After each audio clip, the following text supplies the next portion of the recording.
Hello everyone, welcome to Exam Wisdom. आज हम cover करने वाले हैं अक्टूबर 2025 के मोस्ट एक्सपेक्टेड करंट अफेयर्स जो हर कॉम्पिटिटिव एग्जाम के लिए सुपर यूजफुल हैं। चाहे आप UPSC, SSC, banking, railways, defence या फिर कोई भी स्टेट एग्जाम की प्रिपरेशन कर रहे हो, ये वीडियो आपके लिए काफ़ी हेल्पफुल होने वाला है। इस वीडियो में हम डिस्कस करेंगे अक्टूबर में जितनी भी नेशनल और इंटरनेशनल न्यूज़ है, awards, sports, military exercises, index और समिट्स, अपॉइंटमेंट्स और अक्टूबर के जितने भी एग्जाम ओरिएंटेड करंट अफेयर्स हैं वो सारे हम इस वीडियो में डिस्कस करेंगे। तो चलिए बिना टाइम वेस्ट करे शुरू करते हैं। India ASEAN to observe 2026 as year of maritime cooperation. 2025 में आशियान इंडिया समिट का 22वां एडिशन था जो कि मलेशिया के कुआलालंपुर में हुआ था। इसी समिट में डिक्लेयर किया गया है कि 2026 को ASEAN India year of maritime cooperation observe किया जाएगा। Bajrang Setu, India's first glass suspension bridge. India का पहला ग्लास सस्पेंशन ब्रिज इनॉग्रेट किया गया है और इस ब्रिज का नाम है बजरंग सेतु और ये ब्रिज गंगा रिवर पे बनाया गया है। Next is South Korea unveils Hyunmoo 5। Hyunmoo 5 South Korea की मोस्ट पावरफुल बैलिस्टिक मिसाइल है। ये ग्राउंड टू ग्राउंड मिसाइल है और ये मिसाइल इतनी पावरफुल है इसीलिए इस मिसाइल को मॉन्स्टर मिसाइल भी नाम दिया गया है। यहाँ पे ये इंपॉर्टेंट है कि यूनमो 5 साउथ कोरिया की मिसाइल है। सरदार @150 यूनिटी मार्च कैंपेन लॉन्च किया गया है। 2025 में सरदार वल्लभ भाई पटेल की 150th बर्थ एनिवर्सरी सेलिब्रेट की गई है, इसीलिए ये कैंपेन लॉन्च किया गया है। हर साल 31 अक्टूबर को सरदार पटेल की बर्थ एनिवर्सरी मनाई जाती है। इसी दिन को हम नेशनल यूनिटी डे यानी कि राष्ट्रीय एकता दिवस के रूप में भी सेलिब्रेट करते हैं। PM Modi commemorates RSS centenary with special stamp and coin. RSS centenary यानी कि जब आरएसएस फाउंड की गई थी उसको पूरे 100 ईयर्स हो चुके हैं। आरएसएस यानी राष्ट्रीय स्वयंसेवक संघ, ये एक वॉलंटियर ऑर्गेनाइजेशन है। इस ऑर्गेनाइजेशन को 1925 में केशव बालीराम हेगड़ेवर ने नागपुर में फाउंड किया गया था और 2025 में इस ऑर्गेनाइजेशन की 100th एनिवर्सरी सेलिब्रेट की गई है और इसीलिए 100 रुपये का एक कॉइन भी रिलीज किया गया है जो कि प्राइम मिनिस्टर नरेंद्र मोदी ने रिलीज किया है। इस कॉइन पे भारत माता की इमेज है। इंडिपेंडेंस से अभी तक ऐसी कोई भी करेंसी रिलीज नहीं की गई है जिसपे भारत माता की इमेज है और ये ऐसी पहली करेंसी है। ये एग्जाम पॉइंट ऑफ व्यू से काफ़ी इंपॉर्टेंट है क्योंकि इंडिपेंडेंस के बाद ऐसी पहली करेंसी है ये। India UK launch Ramanujan fellowship for young scientist. India और यूके ने रामानुजन फेलोशिप लॉन्च की है। ये फेलोशिप मैथमेटिक्स की फील्ड में दी जाएगी। ऐसे इंडियन साइंटिस्ट जो मैथमेटिक्स की फील्ड में रिसर्च करना चाहते हैं उनको London institute for mathematical science में पढ़ने के लिए स्कॉलरशिप प्रोवाइड की जाएगी।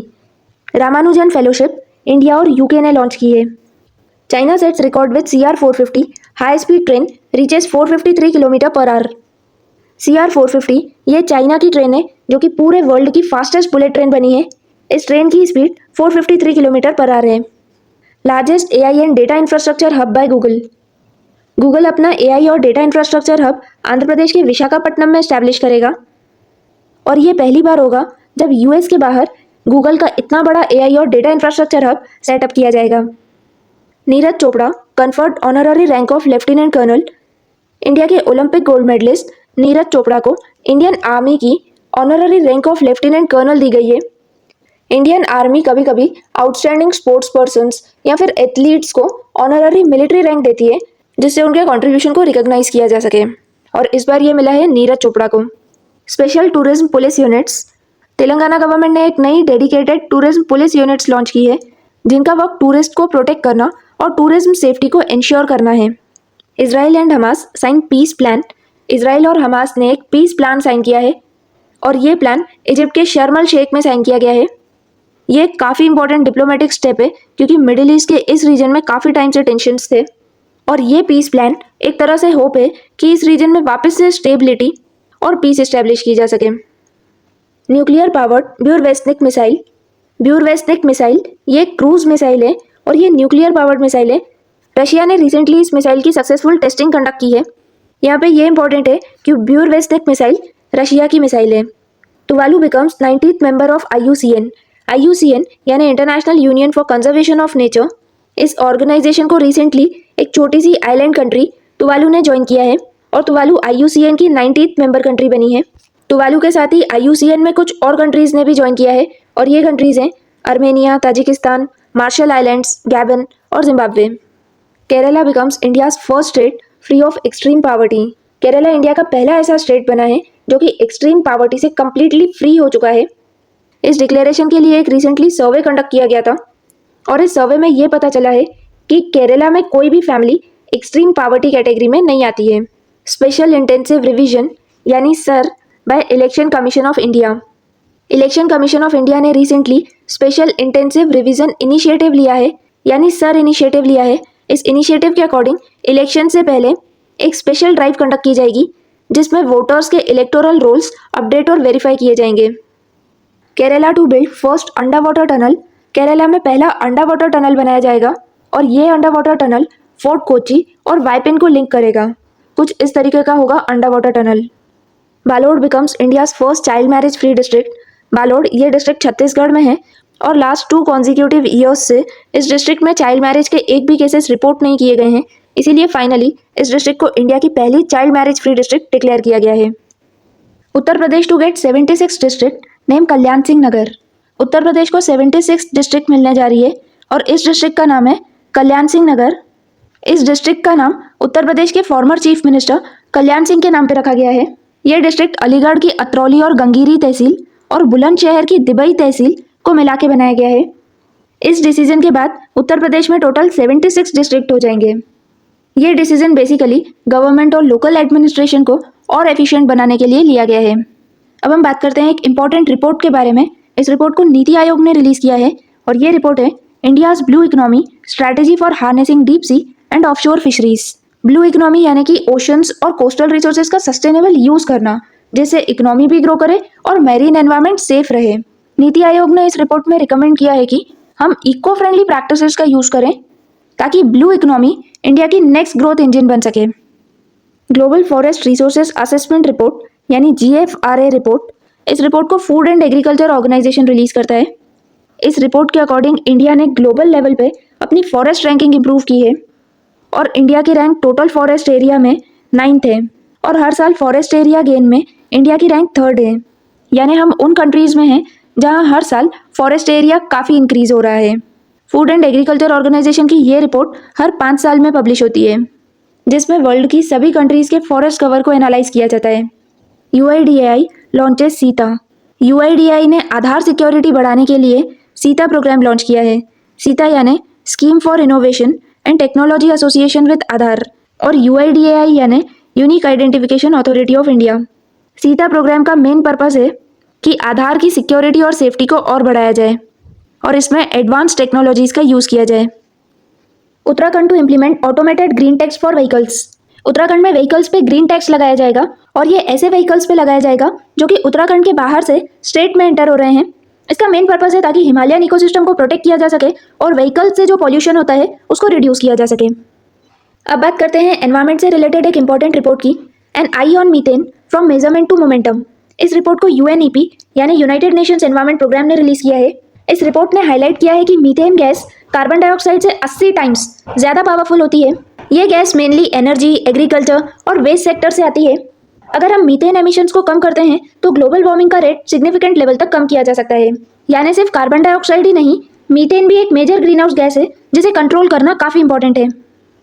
Elon Musk becomes first person to reach $500 billion net worth. Elon Musk पूरे वर्ल्ड में फर्स्ट पर्सन बने हैं जिनकी नेटवर्थ $500 बिलियन है। पूरे वर्ल्ड में second richest person Larry Ellison है, उनकी नेटवर्थ एलन मस्क से $150 बिलियन कम है। Recently global fire power index release किया गया है। ये इंडेक्स वर्ल्ड की मोस्ट पावरफुल मिलिट्रीज की रैंकिंग्स रिलीज करता है। इस इंडेक्स के अकॉर्डिंग वर्ल्ड की स्ट्रॉन्गेस्ट मिलिट्री USA की है और इस इंडेक्स में इंडिया की 4th पोजीशन है।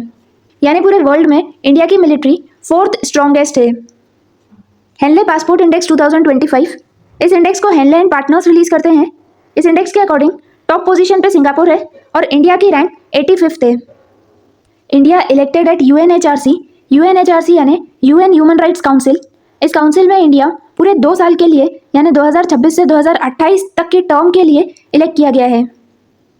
वी राइज इनिशिएटिव, ये इनिशिएटिव वुमेन लेड MSMEs यानी micro small and medium enterprises को एम्पावर करने के लिए लॉन्च किया गया है और इसे नीति आयोग की वुमेन एंटरप्रेन्योरशिप प्लेटफॉर्म ने लॉन्च किया है। चलिए अब हम बात करते हैं एक बहुत ही इंपॉर्टेंट इंटरनेशनल लेबर रिफॉर्म की। सऊदी अरेबिया ने अपना काफिला सिस्टम अबॉलिश कर दिया है। यह सिस्टम माइग्रेंट वर्कर्स पर एम्प्लॉयर्स को फुल कंट्रोल देता था, मतलब उनके पासपोर्ट्स तक एम्प्लॉयर्स के पास रहते थे। वो जॉब चेंज भी नहीं कर सकते थे और बिना एम्प्लॉयर की परमिशन के कंट्री भी नहीं छोड़ सकते थे। इस सिस्टम की वजह से एक्सप्लॉइटेशन और अब्यूज के केसेस काफी ज्यादा बढ़ गए थे। अब सऊदी अरेबिया ने इस सिस्टम को खत्म करके एक नया सिस्टम इंट्रोड्यूस किया है जिससे वर्कर्स को बेटर राइट्स और फ्रीडम मिलेगी। कवच 4.0 manufacturing facility inaugurated. Indian railways ने बेंगलुरु में कवच 4.0 मैन्युफैक्चरिंग फैसिलिटी इनॉग्रेट की है। कवच एक advanced automatic train protection system है जो 2 ट्रेन्स को कोलाइड होने से बचाएगा और रेलवे सेफ्टी को इनहांस करेगा। अब बात करते हैं विजिलेंस अवेयरनेस वीक की, जो कि 27 अक्टूबर से 2 नवंबर तक ऑब्जर्व किया गया है। इस बार की थीम थी vigilance are shared responsibility. Vigilance awareness week central vigilance commission organise करती है और इसका मेन पर्पज है करप्शन के अगेंस्ट पब्लिक अवेयरनेस को बढ़ाना। Next is India to host Asia Pacific accident investigation group meeting for the first time. India ने पहली बार Asia Pacific accident investigation group meeting को होस्ट किया है। इस मीटिंग को एयरक्राफ्ट एक्सीडेंट इन्वेस्टिगेशन ब्यूरो ने ऑर्गेनाइज किया है जो कि मिनिस्ट्री ऑफ सिविल एविएशन के अंडर आता है। First actor in the world to join billionaire club. Shahrukh Khan पूरे वर्ल्ड में ऐसे फर्स्ट एक्टर बने हैं जो ऑफिशियली बिलियनर क्लब ज्वाइन कर चुके हैं, यानी उनका नेटवर्थ अब $1 बिलियन से ज़्यादा है। India reelected as vice chair of COP10 bureau.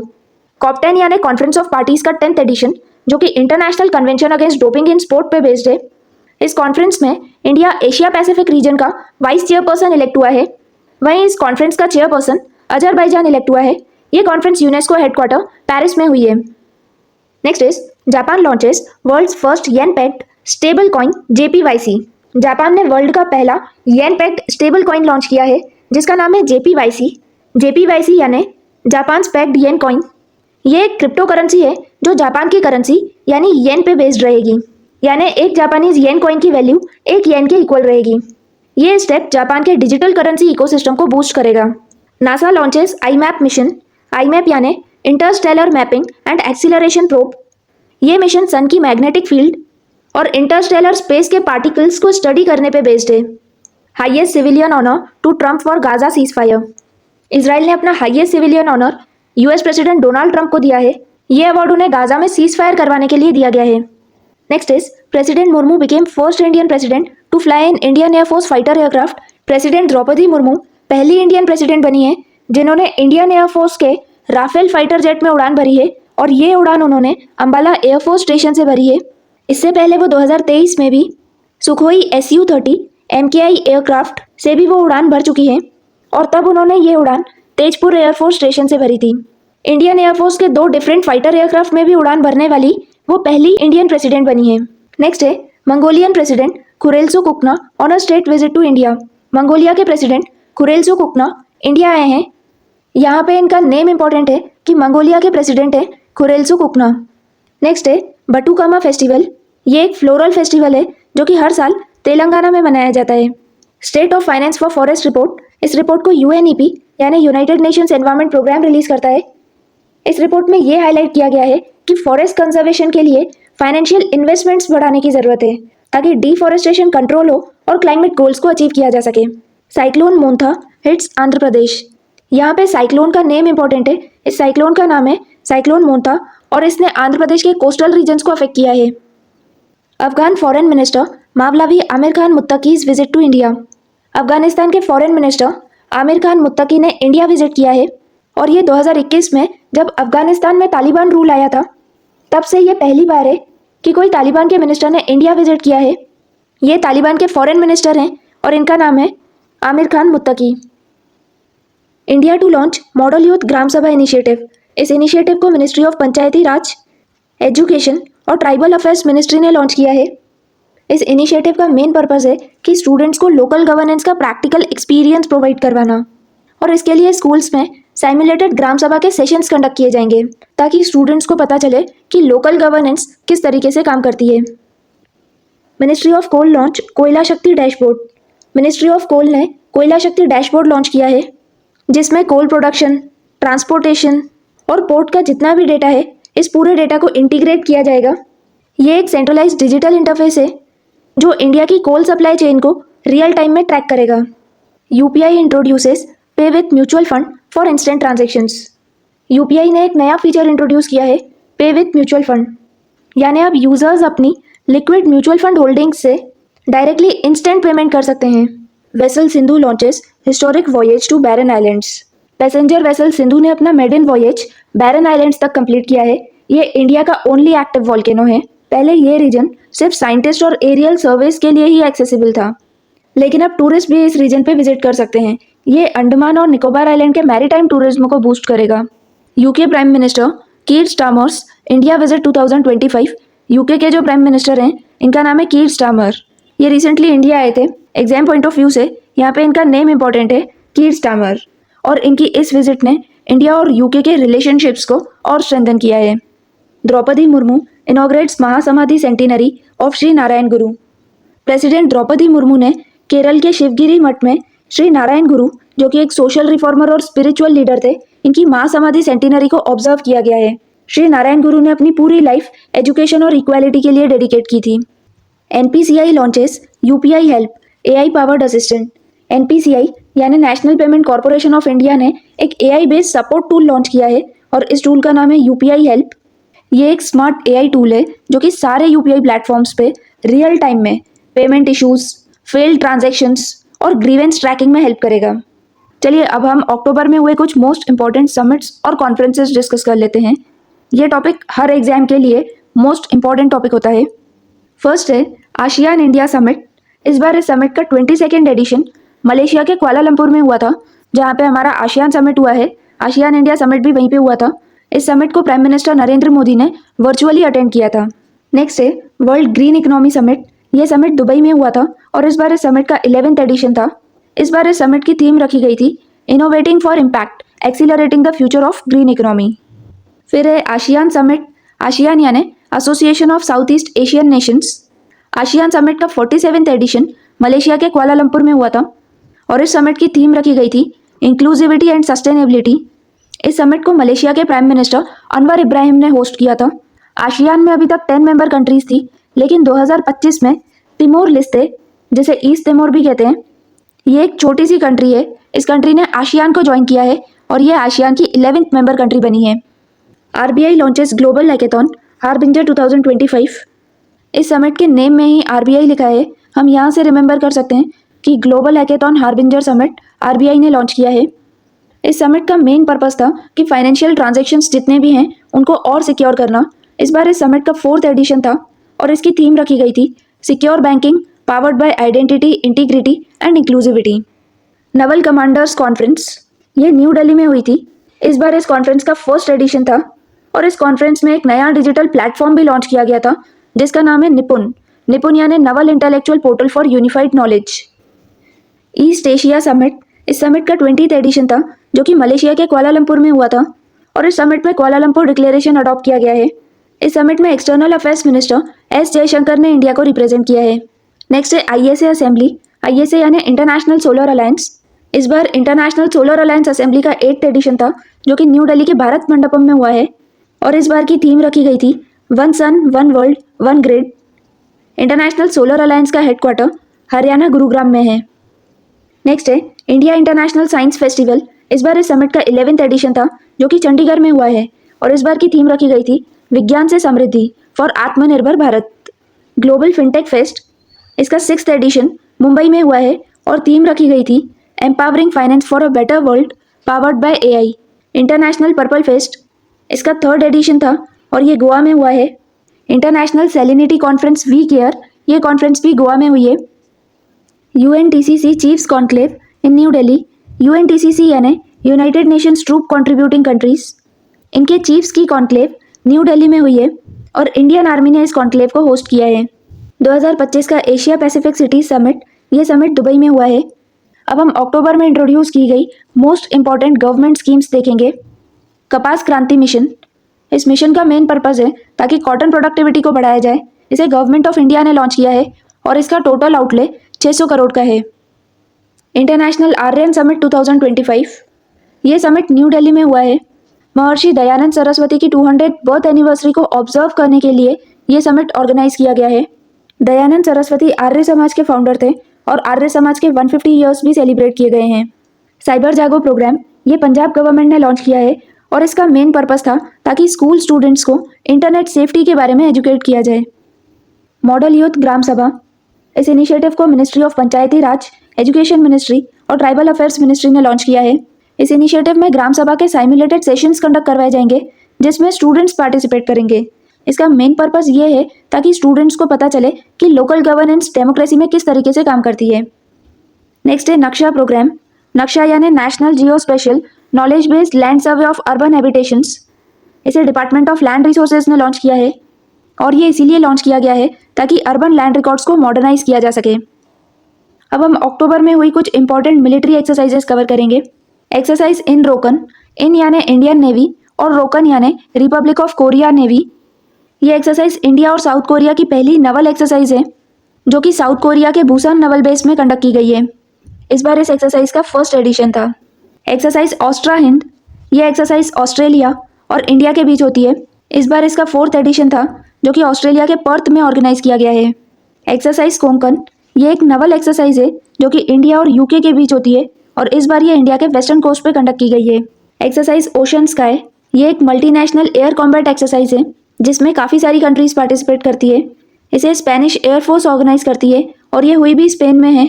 इस एक्सरसाइज में इंडियन एयरफोर्स ने भी पार्टिसिपेट किया है और इंडियन एयरफोर्स पहली नॉन नाटो कंट्री बनी है जिसने एक्सरसाइज ओशन स्काई में पार्टिसिपेट किया है।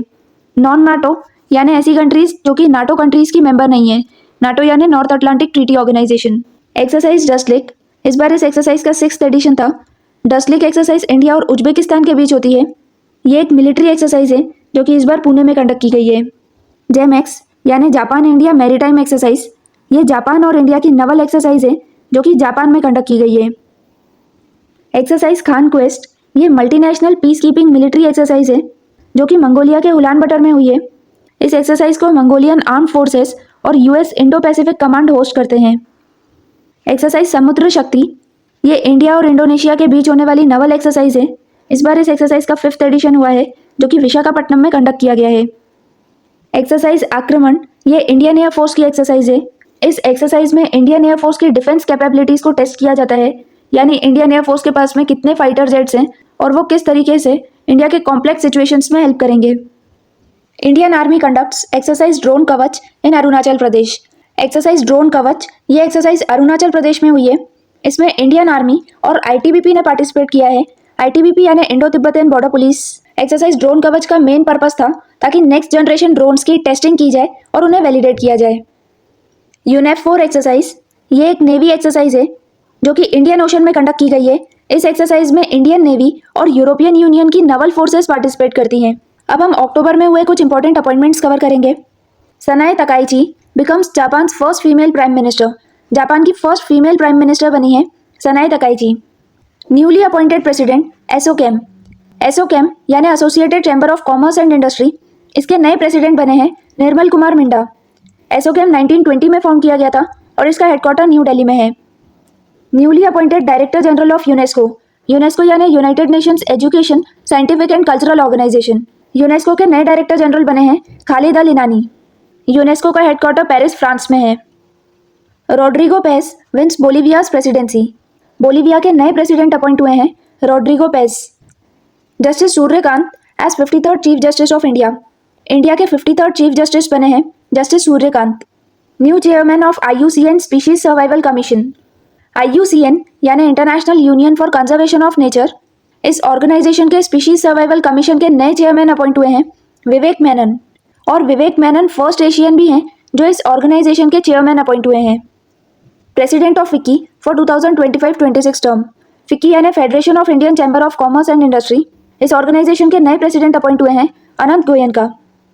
Praveen Kumar appointed ITBP chief. ITBP यानी Indo Tibetan border police. ITBP India और चाइना की बॉर्डर्स को प्रोटेक्ट करती है और हिमालयन रीजन्स में डिजास्टर रिलीफ और रेस्क्यू ऑपरेशंस भी कंडक्ट करती है। और ITBP के चीफ अपॉइंट हुए हैं Praveen Kumar. Praveer Ranjan takes charge as CISF DG। CISF यानी central industrial security force. CISF का मेन वर्क होता है नेशनल असेट्स को सिक्योर करना, जैसे airport, ports, public sector undertakings और न्यूक्लियर प्लांट्स की सिक्योरिटी को इंश्योर करना।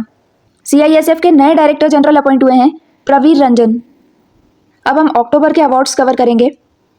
Sunil Amrith wins 2025 British academy book prize. British academy book prize ये आउटस्टैंडिंग नॉन फिक्शन बुक्स को दिया जाता है और इस बार ये सुनील अमृत की book the burning earth and environmental history of last 500 years इस बुक को दिया गया है। मिसेस यूनिवर्स 2025 शेरी सिंह पहली इंडियन बनी है जिन्होंने मिसेज यूनिवर्स का टाइटल जीता है। मिसेज यूनिवर्स की कंपटीशन फिलीपींस में हुई थी।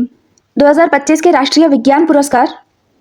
इन अवार्ड्स में विज्ञान रत्न अवार्ड पॉस्टुमसली जयंत विष्णु नार्लिकर को दिया गया है। यह एग्जाम पॉइंट ऑफ व्यू से काफ़ी इंपॉर्टेंट है। First Indian to receive Kenton Miller award.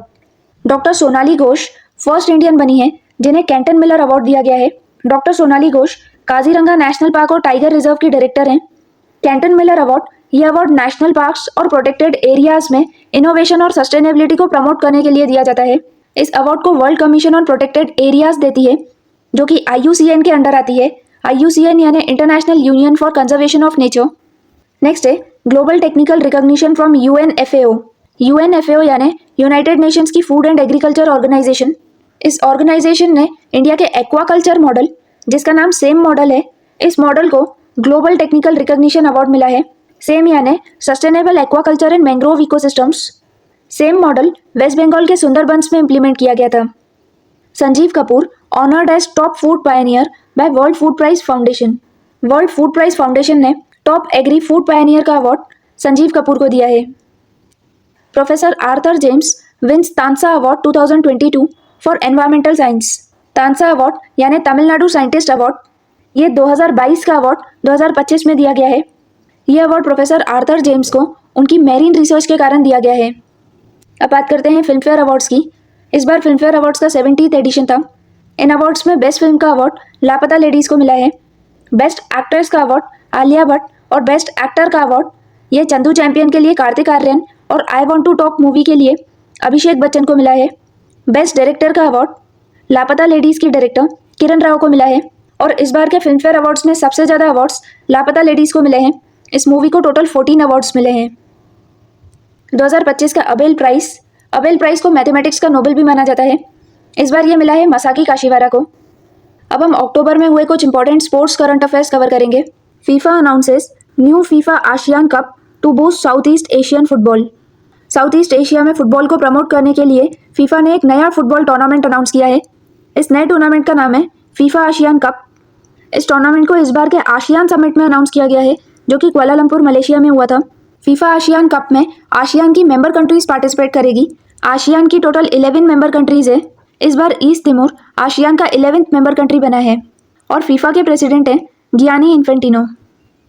ICC men's player of the month का अवार्ड सितंबर मंथ के लिए इंडिया के अभिषेक शर्मा को मिला है। वहीं women's player of the month का अवार्ड इंडिया की स्मृति मंदाना को मिला है। बात करें वुमेन्स ODI वर्ल्ड कप की, इस बार इसका 13th एडिशन इंडिया और श्रीलंका में हुआ है। इस टूर्नामेंट को इंडिया ने जीता है, वहीं साउथ अफ्रीका रनर अप रही है। प्लेयर ऑफ द टूर्नामेंट का अवार्ड इंडिया की दीप्ति शर्मा को मिला है। वहीं फाइनल मैच में प्लेयर ऑफ द मैच का अवार्ड शेफाली वर्मा को मिला है। फाइनल मैच मुंबई के DY पाटिल स्टेडियम में खेला गया था। वुमेन्स ODI वर्ल्ड कप का मैस्कॉट ब्लेज एंड टोंक है और इसका official song bring it home है। नेक्स्ट है वर्ल्ड पैरा एथलेटिक्स चैंपियनशिप 2025। पहली बार इस चैंपियनशिप को इंडिया ने होस्ट किया था और ये न्यू दिल्ली के जवाहरलाल नेहरू स्टेडियम में खेली गई है। इस चैंपियनशिप का 12th एडिशन था। बात करें मेडल टैली की, तो फर्स्ट पे ब्राज़ील है। ब्राज़ील ने टोटल 44 मेडल्स जीते हैं। वहीं 10th पोजीशन पे इंडिया है। इंडिया ने 6 गोल्ड, 9 सिल्वर, 7 ब्रॉन्ज के साथ टोटल 22 मेडल्स जीते हैं। नेक्स्ट है FIDE चेस वर्ल्ड कप 2025। 2025 में चेस वर्ल्ड कप इंडिया में गोवा में खेला जाएगा। आर्चरी वर्ल्ड कप 2025 ये नैनजिंग चाइना में हुआ है। Jyothi Surekha Vennam first Indian women बनी है जिन्होंने कंपाउंड आर्चर इवेंट में मेडल जीता है। ज्योति सुरेखा वेन्नम ने ब्रॉन्ज मेडल जीता है। यूरोपियन चेस क्लब कप, इस टूर्नामेंट के टीम इवेंट्स में इंडिया ने 2 गोल्ड मेडल जीते हैं। D Gukesh team super chess से खेल रहे थे और इन्होंने गोल्ड मेडल जीता है। वहीं Divya Deshmukh circle DCX D Monte Carlo, ये वुमेन्स टीम है। इस टीम से दिव्या देशमुख ने गोल्ड मेडल जीता है। निहाल सरेन ने इंडिविजुअल इवेंट में गोल्ड मेडल जीता है। Rohit Sharma become India's 3rd highest run getter in ODIs।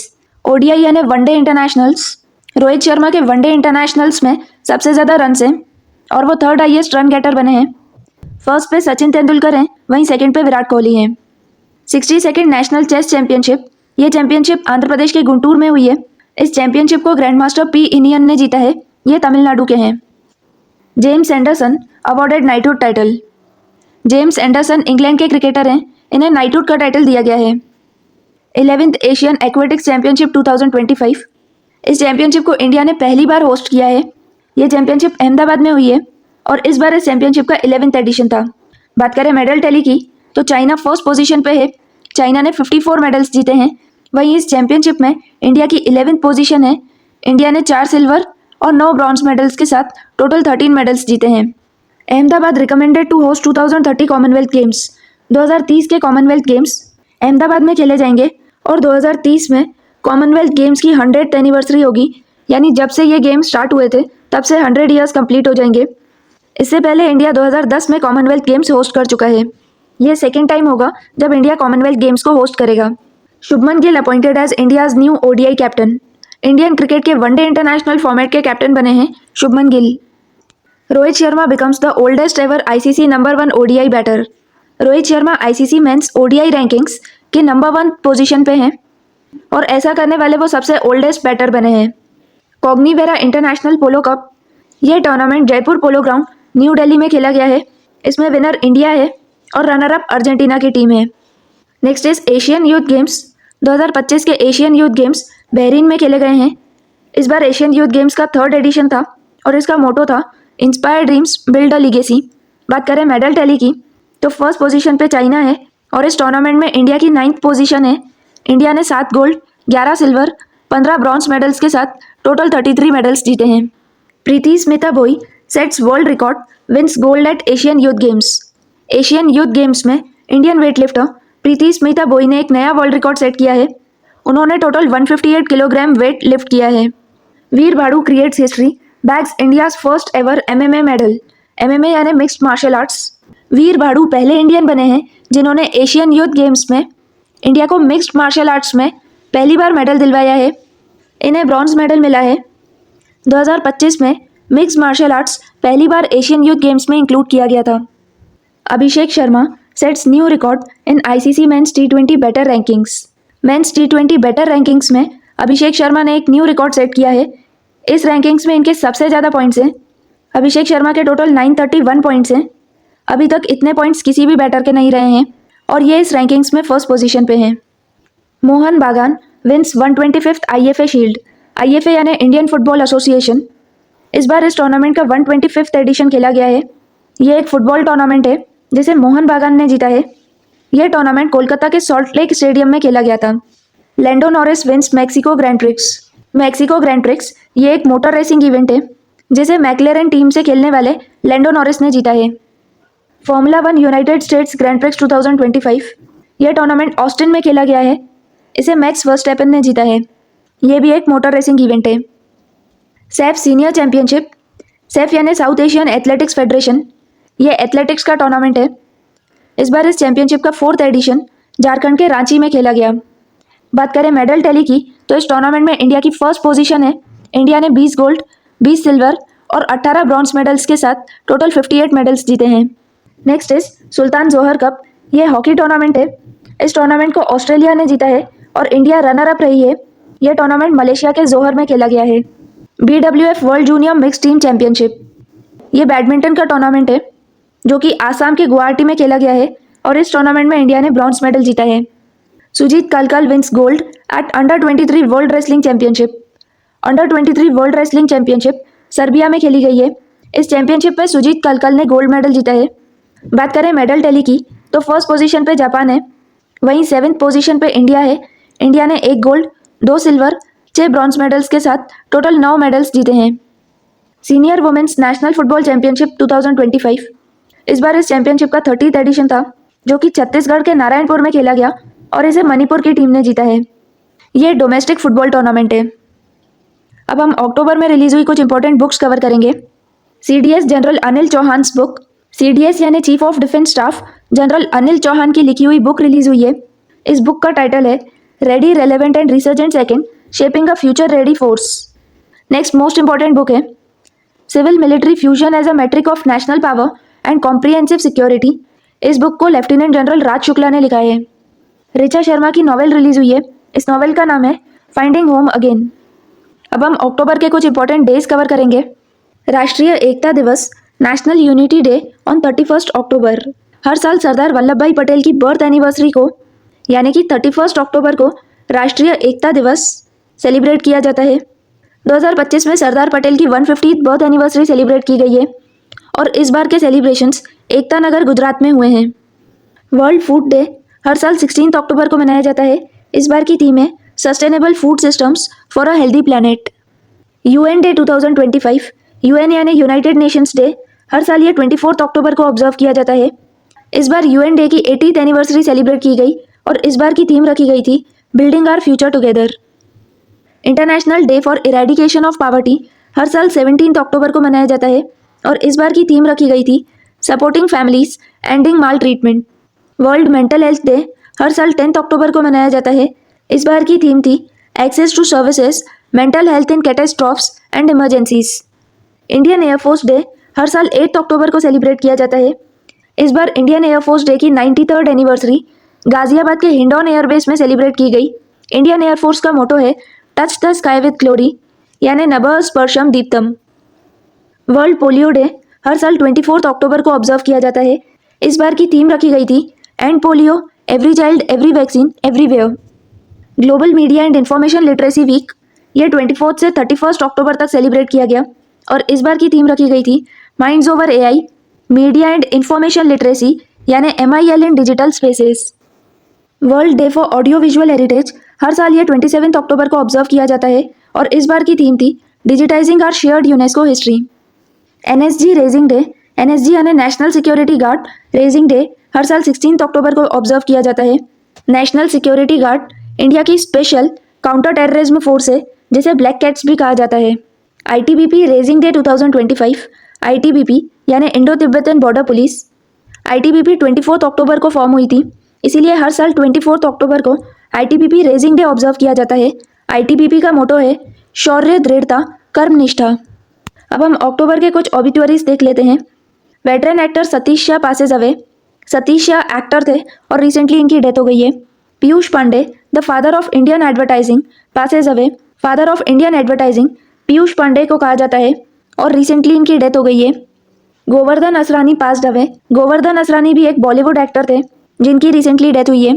Friends, आज हमने अक्टूबर के exam oriented current affairs cover किए हैं। अगर ये वीडियो आपके लिए हेल्पफुल है तो लाइक कीजिए और ज़्यादा से ज़्यादा शेयर कीजिए। Thank you.